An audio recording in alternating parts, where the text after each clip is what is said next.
on a Wednesday, June 11th at 9:45. I remember lying in bed that morning and wondering if the doctor's words to me today would completely devastate me or bring me a sigh of relief. I wondered if by 10:45 I would be at Starbucks sipping on my favorite cup of coffee and a slice of banana bread, or would I be at Kaiser's ladies' room crying inconsolably. I remember when the doctor gave me the diagnosis, he said, it's breast cancer, stage 2B. I looked around and I knew it was only him and I in the room, but I thought, is he talking to me?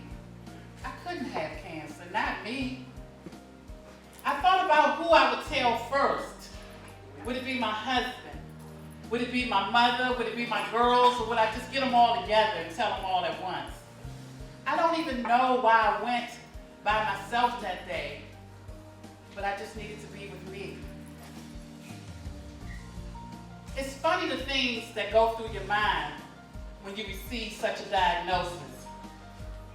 I remember I began to pray, and I asked God to grant provision to my family. I needed to know that my girls would be okay. I needed to know that my husband would be okay. I needed to know my mom would be okay. I was worried about them. Trust in the Lord with all thine heart, and lean not unto thy own understanding, but acknowledge him in all thy ways, and he shall direct your path. This is a scripture that I held on to many, many times in my life. So I knew at this time that if I just trusted in him and I let him direct my path, that he would make it through this, that we would make it through this.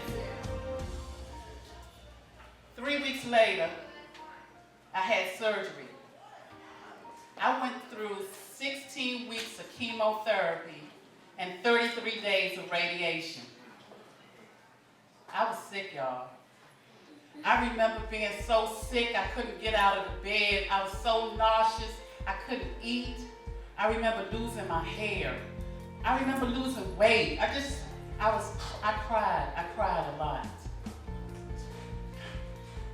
I remember hearing my mother's prayers, and I saw my husband's undying love because we had faith. We knew that God was a healer.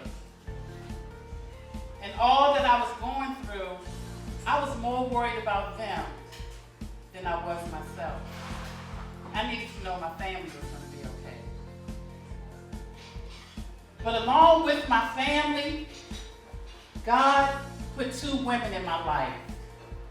And I'm telling you, these were my ride or die checks.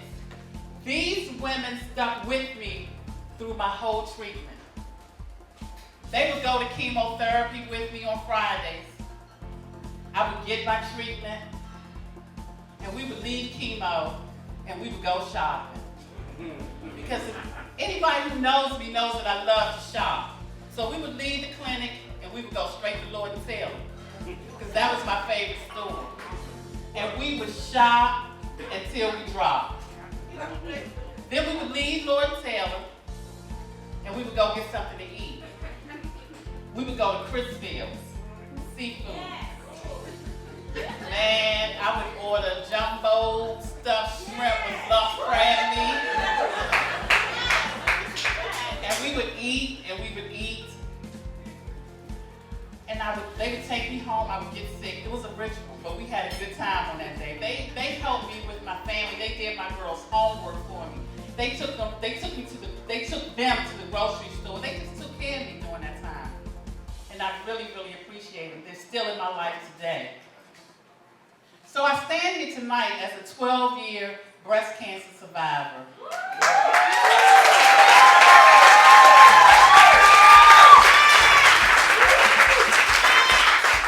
And I'd like to thank Christoph Jenkins for inviting me tonight. Yeah. And I know that this all came about because of our brother, Justin Islam. I saw him. He was a fighter. Thank you for letting me share my journey